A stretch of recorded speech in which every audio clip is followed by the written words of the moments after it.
City in New York, the makers of Old Gold cigarettes present the Comedy Theater.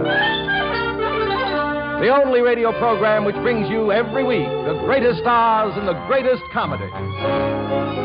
Tonight plays The Showoff, starring Fred Allen.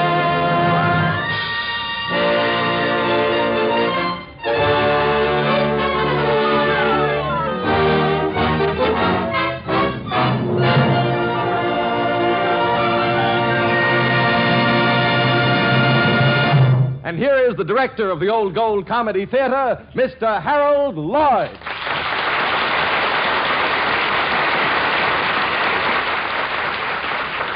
Good evening, ladies and gentlemen.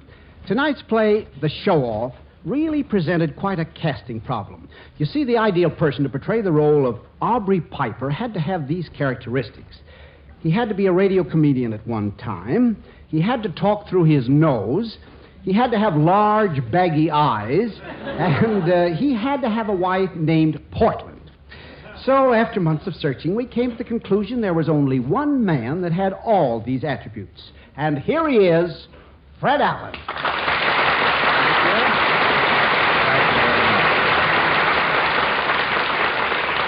Well, Harold Lloyd, I remember you. You used to be in the movies.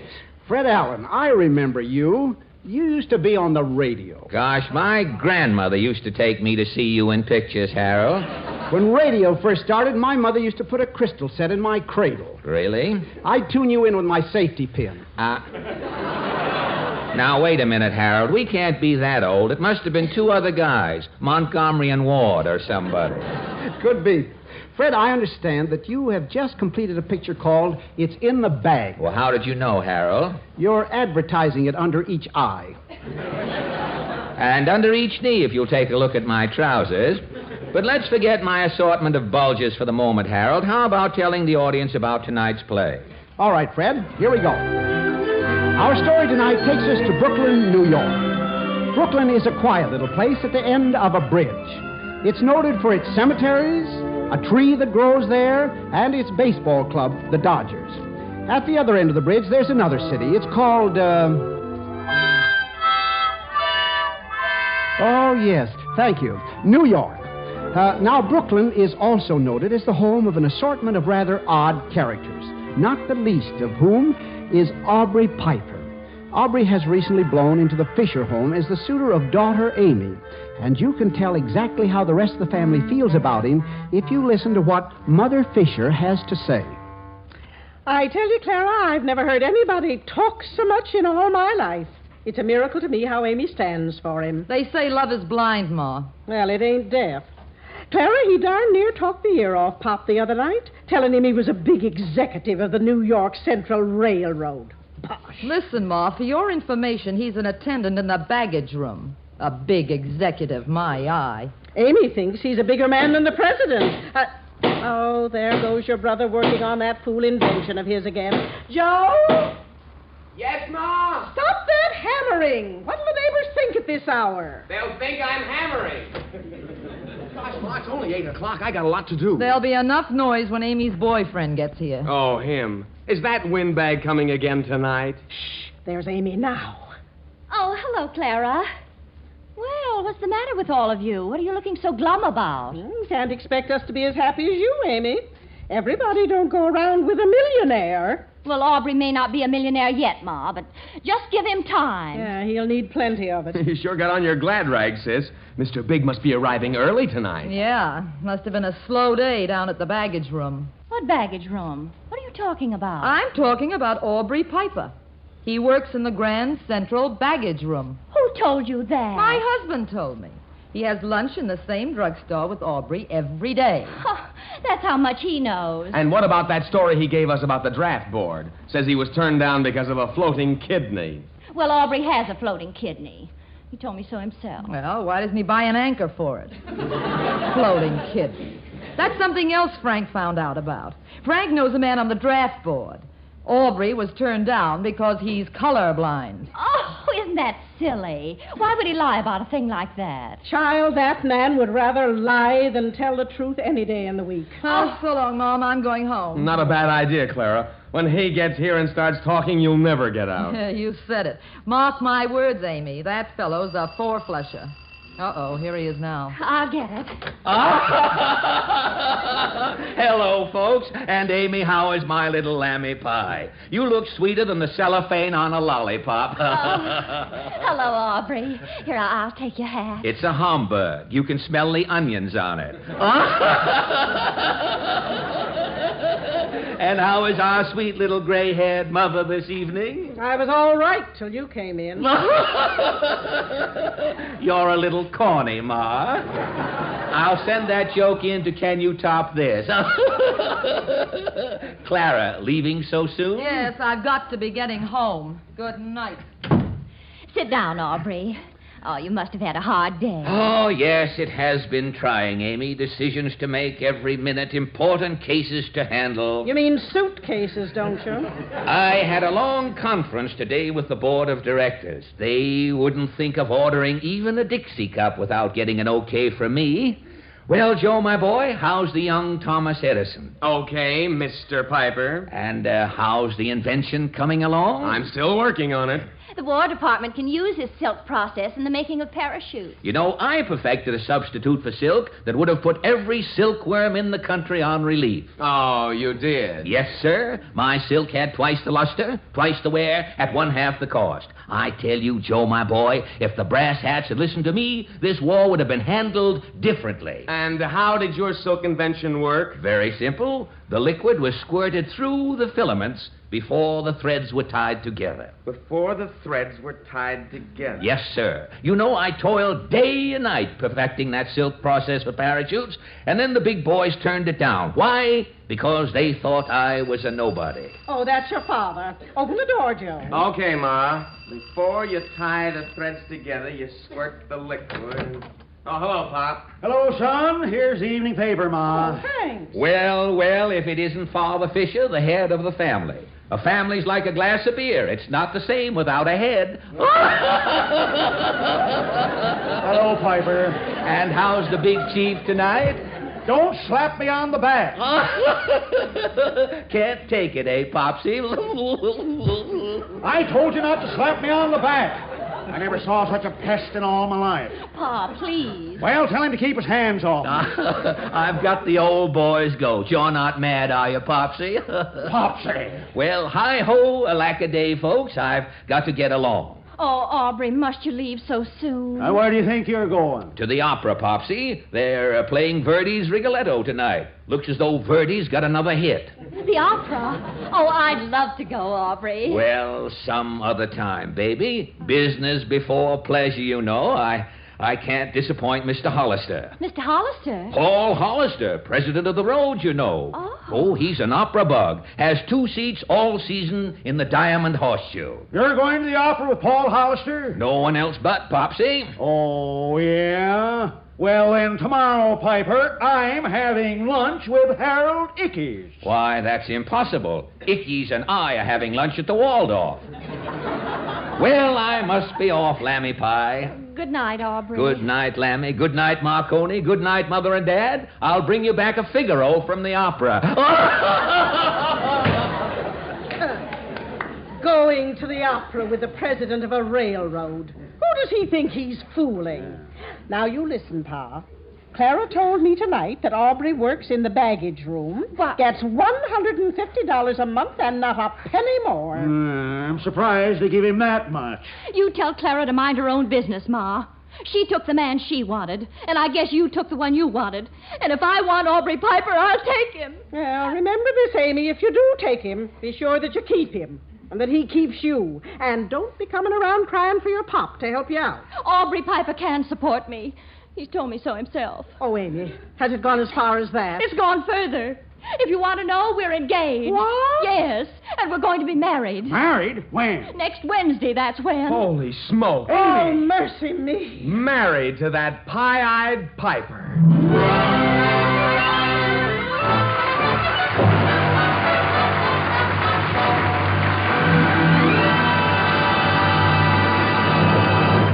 The Fisher family certainly doesn't approve of Amy marrying Audrey. Why, Ben Grauer, Don't tell me that's the Fisher dog, and he, too, disapproves. Well, not exactly, Mr. Lloyd. He's my dog, Pecksniff. He's such a bad little fellow, I don't dare leave him alone in the house. Why, Ben, he looks so harmless. Don't let his looks fool you.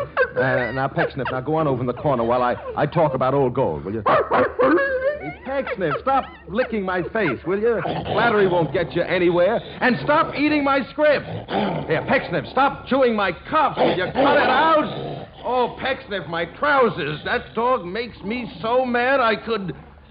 Hey, what am I carrying on like this for? I know what to do. I just say, why be irritated? Light an old gold. Yes, smokers, take it from me, when you're being pestered by a pooch or anything else, why be irritated? Light an old gold. Especially today, there's nothing like the comfort and pleasure of a fine cigarette. But you won't get that comfort and pleasure if your cigarette is hot, harsh, or dry. Therefore... To help prevent cigarette dryness, Old Gold superb tobaccos are conditioned with apple honey. This special conditioning process helps hold in the natural moisture, helps guard your smoking enjoyment. But that's not all. To give you a smoke of extra zest, extra flavor, a touch of rare imported Latakia tobacco is added to Old Gold's blend of many great tobaccos. Yes, extra flavor plus extra special protection against cigarette dryness. That's Old Gold. Soon as you can, try a pack.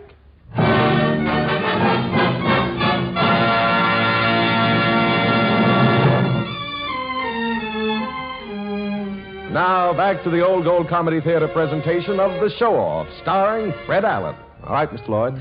Aubrey and Amy have now embarked on the sea of matrimony.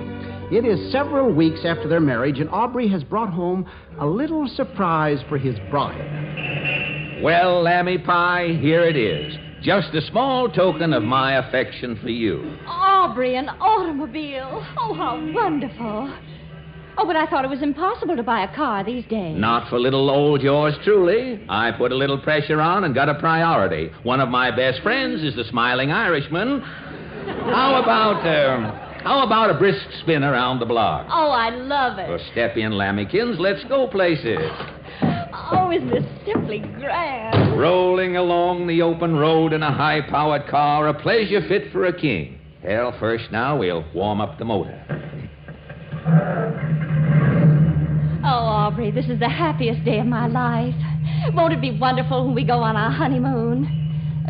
When are we going? Well, it depends, Lammykins. It's a little difficult right now, gas rationing and all. But when I get to Washington, I'll drop in and see Chester Bowles. Chet's head of the OPA. He'll get us a B car. Oh, will you teach me to drive sometime? Oh, no time like the present, Lammy Pie.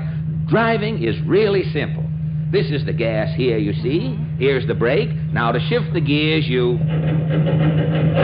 Is it supposed to do that? Well, it's fluid drive. I guess I forgot to put in enough fluid. I'll try it again. Now we're all set. Amy, get ready for your first driving lesson. Now, to start, you put your foot on the gas pedal and press down. Aubrey, dear, slow down. There's a red light ahead. Red light? Why, that's a green light. Why, Aubrey, you must be colorblind. Aubrey, be careful. Careful? I'm driving in the safety zone. Now watch this, Amy. I'll accelerate. Aubrey, you just missed that old lady. Now look, to make a right turn, you... Aubrey! You're heading to that drugstore. Aubrey! Aubrey, look what you've done. Right through this plate glass window. Oh, now what's going to happen? Hey, who does that guy think he is? Superman? This driver, he's alive. I almost killed that poor old lady. Here. What's going on here? Who was driving this car? I was, officer. What were you doing in this Jeep driving up on the sidewalk? Ain't the street good enough for you? That other car crowded me off the road. What other car? You like all Sunday drivers with your alibis? Let me see your owner's license. My license? Why, certainly. When you see the name on my... Why, that's strange. I don't seem to... Why, I took my license out at lunch at the Union League Club. Is that so? What's your name? Aubrey Piper. You two stay here. I'll get the license number on the car. Aubrey, dear, aren't you always supposed to carry your license with you? Well, to tell the truth, honey, technically this car doesn't belong to me. It doesn't belong to you. Whose car is it? Well, legally, it's still the property of a friend of mine. Harvey Albright, one of the boys down at the office. Merely a question of transferring the ownership, a bill of sale, a few... Well, Mr. Piper, I think you'd better come along with me. This is preposterous, officer. I demand to know the charges. You've got no registration card. You could be driving a stolen car. You drove through a red light. You smashed this plate glass window. And you've been drinking. Drinking? I've never touched a drop of liquor in my life. You've been drinking martinis. I can smell the olives on your breath. Come along. I warn you, officer, this incident will be called to the mayor's attention immediately. The little flower isn't going to like this. Little flower, huh? You're talking through your buttonhole. Come along, Big Mouth. You can tell it to the judge.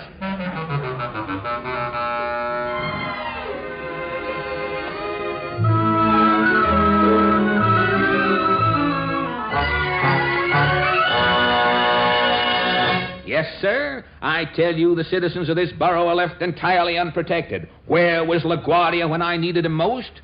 Probably down at the opening of a new butcher shop, throwing out the first meat hook. Oh, LaGuardia, my eye. You were in a spot, and it cost Father $1,000 to get you out of jail. Clara, please. Amy, you make me tired, too. That was practically Pop's life savings. Seems to me your husband might stop blowing off for a minute and think that over. Oh, for heaven's sake, be quiet, both of you. Joe, stop that hammering. What's that, Ma? I said stop hammering. There are headaches enough around here. Speaking of headaches, Aubrey, how come you're not working today? I took the day off. I'm house hunting. Can't stand that hovel we're living in anymore. We're thinking of moving into a home of our own. Place on Shore Road I rather like, duplex. Oh, well, Amy, I just don't understand you. How you can talk about moving to the swellest part of town when my husband had to pay your rent this month. That's a lie. Aubrey, how can you let us say that? Now, honey. Don't get upset. Don't get excited. There is a certain amount of truth in your sister's remark. What? I was, shall we say, temporarily pressed this month. Hollister away in Washington, Chase of the Chase National out of town. Oh, come off that high horse, Aubrey. You and Amy will have to come here and live. My husband isn't paying your rent next month. Oh, that's the phone. Answer it, Amy. Okay, Ma. Probably your pa. He's late tonight. Hello? Yes? Yes, this is Mr. Fisher's home. No, this is his daughter. What? What's happened to him? Oh, is something wrong? Something wrong with pa? Well, how serious is it? Oh, he's been hurt. Clara, he's been killed. I know it. Now, just a second, Ma, darling. Let Amy talk. Let's find out what it is. At Brooklyn Hospital? We'll be right over. Thank you. Oh, tell me, Amy, what happened? Now, listen, Ma, there's nothing to worry about. It's not serious. Pa had a little accident over at the defense plant. my. They took him to the hospital. We've got to go over right away. Now, don't worry, folks. I'll get the finest surgeon in the country if I have to fly him in from the Mayo Clinic.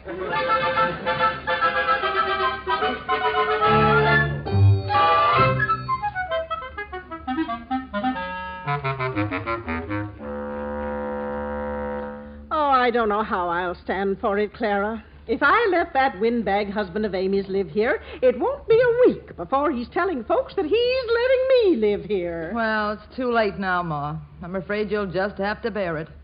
It'll be some time before Aubrey lands another job. Well, there's one consolation. Your poor pa being in the hospital, he won't have to listen to that everlasting gab. But it's going to be pretty hard, all of us living here on what Joe makes. Well, guess we'll have to manage. Oh, I guess that's them now. Open the door, Clara. All right, Ma. Hello, everybody. Here we are in toto in the flesh. One big happy family. Hello, Ma. Hello, Clara. Hello, Amy. Set your suitcases down. I declare I don't know where I'm going to put everybody. Any place at all, Mom. Tell the canary to move over in his cage. Just bunking here for a day or so, you know. Expect to call any day now to join Hollister down there in Washington. I bet Hollister can hardly wait. I'll fix up pa's room for you, Amy. Leave the suitcases here, dear. Aubrey will bring them in later. Yeah, suitcases are his specialty. Or is that part of his distant past? Amy, you come too. All right, Mom. Oh, answer the door, will you, Aubrey? Sure thing, Lammy Pie. Coming. Well, my good man, what can I do for you? Does Mrs. Fisher live here? She certainly does. Whom do I have the pleasure of addressing? I'm from the Consolidated Insurance. My name is Gill. Well, well, step right in, Mr. Gill. Glad to see you. Have a chair. Why, thank you, Mr. Piper's the name. Aubrey Piper. Mrs. Fisher is inside with my wife. She'll be right in. Oh, that's all right. Tell me, Mr. Gill, anything coming to Mrs. Fisher because of the accident? Well, yes, not much, but we hope it'll tide her over until Mr. Fisher recovers his health. Well, I'm glad to hear that. Of course, Mrs. Fisher is always welcome in my home here. But she's an independent old soul, always talking about being a millstone around my neck. Wants to move into a place of her own. I tell her she's foolish. Oh, very nice of you, Mr. Piper, to feel that way. Well, people tell me I'm crazy, but that's the way I am. So you're in the insurance game, Mr. Gill. Mm-hmm. Interesting field, insurance. Was in it myself for 10 years. That's so. Yes. I liked it pretty well, but I got out after a while. No future. Transportation's my line now. Say, you look like a go-getter. Why don't you come over and work for our outfit? We're on the lookout for smart young men. Oh, gosh, I'll have to talk that over with my wife, Mr. Piper. Sounds like an attractive idea, all right. Aubrey, will you bring in the big suitcase? In just a minute, Amy, dear. There's a gentleman here to see your mother. Oh, Ma, there's somebody here to see you. Coming. Nobody can't get a minute's peace in this house. This is Mrs. Fisher, Mr. Gill, and this is my wife, Amy. This is Mr. Gill from the Consolidated Insurance Company. It's a pleasure, lady. How do you do, Mr. Gill? Oh, dear me, I don't know anything about insurance. Come in here. What is it, Ma? What's the matter? Oh, how do you do? How do you do? I'm very pleased to meet you. And now about your husband's policy, Mrs. Fisher. Here's our check for $1,000. You're sure there's no trick in it? No, there's no trick, Mrs. Fisher. That's money we like to pay, and we don't like to pay. Yeah, I guess that's the way I feel about taking it. I know what an independent little lady you are, Mrs. Fisher. Why, your son-in-law here's been telling me that you had some foolish idea you were a millstone around his neck. Oh. What else did Mr. Piper say? Why, that's about all. He didn't like your feeling that way. Well, you've got a nice little home here with Mr. Piper. No reason for you to move out. Now, Clara, what did I tell you? Didn't I say he'd be telling folks that he was letting me live here? Now, Ma, not in front of Mr. Gill. I don't care who it's in front of. Mrs. Fisher, your son-in-law didn't mean any harm. I think I know what he meant better than you do, Mr. Oh, Gill. Ma, please. Well, I guess I'd better leave. I seem to put my foot in it somehow. Good day, all.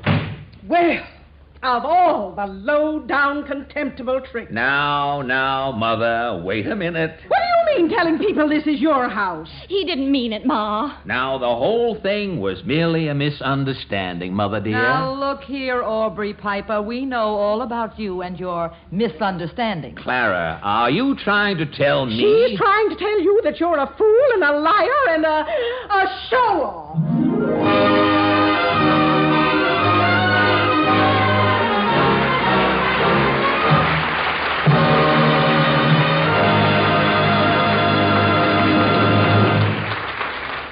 Well, for a fellow who doesn't have a cent, who's out of a job, and who's in bed with his entire family, Aubrey certainly puts on a terrific act. You know, Mr. Lloyd, that reminds me of the time when I was an actor. I'm a modest fellow, but I must confess, as an actor, I was terrific. Oh, is that so? Tell me, what do you remember most about your acting career? Well, without question, it was the time I played Hamlet. Mr. Lloyd, it was wonderful. Now, just picture it. The audience is tense, excited, waiting for me to make that great speech. I walk to the edge of the stage and begin, to be or not to be, that is the question. And then, Mr. Lloyd, would you believe it, I forgot the next line. What happened, Ben? Well, there I was, blushing and stammering, simply furious with myself, so I whispered to one of my fellow actors in the wings, and I asked him what was the next line. Did he tell you? Of course he did. He said... The next line is... Why be irritated? Light an old gold. Ah, yes, smokers, whenever anything goes wrong, that's the line to remember. Why be irritated? Light an old gold. Enjoy its grand extra flavor, plus its special protection from cigarette dryness. You see... Old Gold's magnificent blend of many fine tobaccos, including a touch of extra flavorful Latakia tobacco, is specially conditioned with apple honey to help guard against cigarette dryness. So keep it in mind. Old Gold, a better, keener, tastier smoke. But if you can't get a pack right off, please remember, even though we're producing all the cigarettes we can, without sacrificing one iota of Old Gold's superb quality, the men and women in our armed forces get first consideration in this production. But we're doing our utmost to assure fair distribution of all remaining Old Gold cigarettes. So if you had to be content with substitute brands today, be content in the thought that tomorrow, if you ask, your dealer may possibly have Old Golds.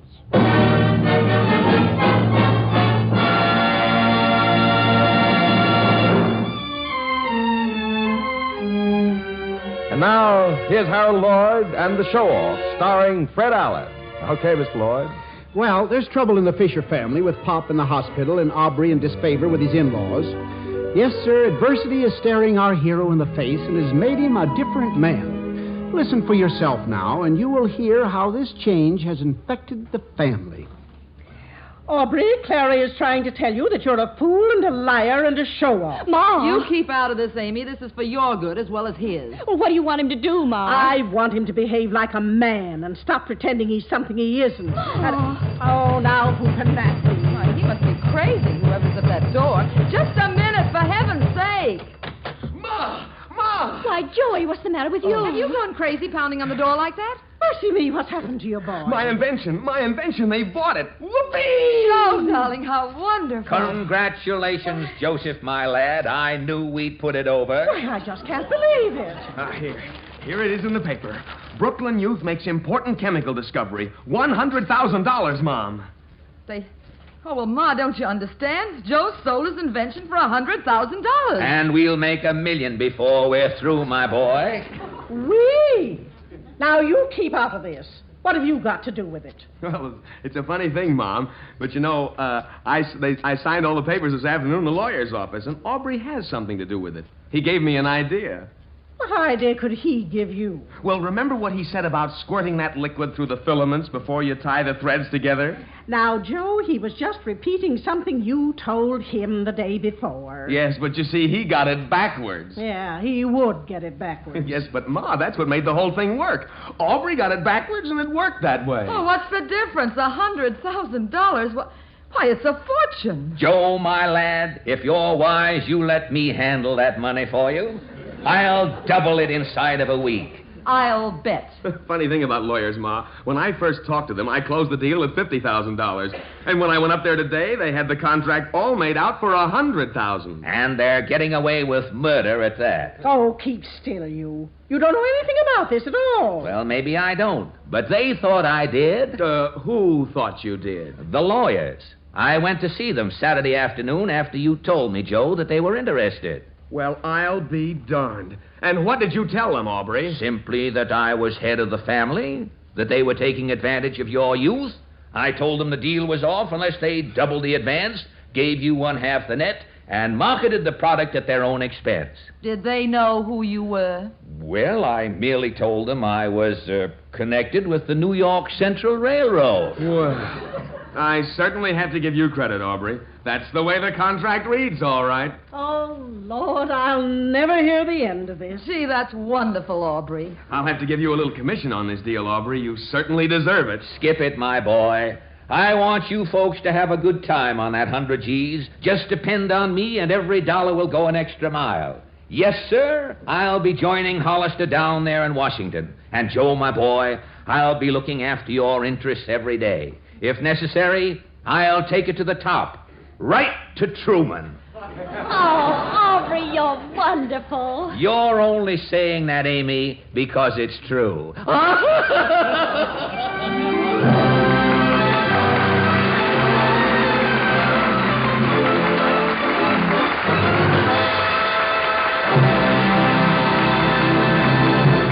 This is Fred Allen. This is Harold Lloyd saying good night to you for Old Gold. And I hope that you'll be with us again next Sunday when the Old Gold Comedy Theater presents Appointment for Love, starring Virginia Bruce. See you then. Fred Allen has just completed for producer Jack Scarborough the hilarious comedy It's in the Bag, released by United Artists. Now, until next Sunday night when the Old Gold Comedy Theater presents Appointment for Love, starring Virginia Bruce, this is Ben Grau saying good night for Old Gold.